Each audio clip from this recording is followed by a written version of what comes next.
कोकणाकडे जाऊयात। सिंधुदुर्ग जिल्ह्यामधल्या कणकवलीत भालचंद्र महाराजांचा 113वा जन्मोत्सव सोहळा मोठ्या उत्साहात साजरा झाला।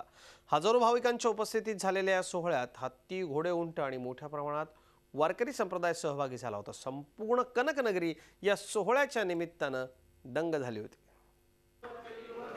त्या पुण्यपावन आठवणींची जोडली गेली आहे। अत्यंत शांत रमणीय असलेला भालचंद्र मठाचा परिसर दरवर्षी जन्मोत्सव सोहळ्यात न्हावून निघतो।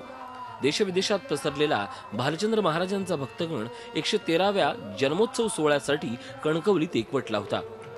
5 दिवसाचा भरगच्च सोहळा हा भक्तगणांसोबत कणकवली वासियांनाही पर्वणी देणारा ठरला।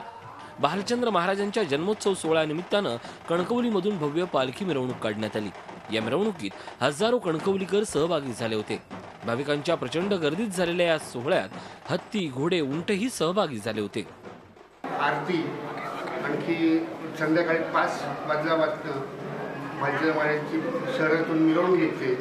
ही मिरवणूक रात्री 11 वाजतापर्यंत येते। याच्यात हत्ती, घोडे, उंट याचा हजारो लोकांचा सहभाग असतो। हजारो भाविकांच्या उपस्थितीत आजचा हा देखणा जन्म सोहळा सर्व भक्तगणांना पाहायला मिळतो।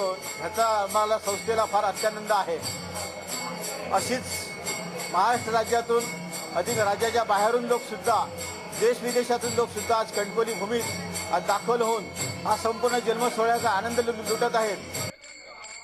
राजकीय, सांस्कृतिक आणि आर्थिक घडामोडीचं केंद्र असणारं कणकवली या निमित्तानं पुण्यक्षेत्र कनकनगरी बनून जाते।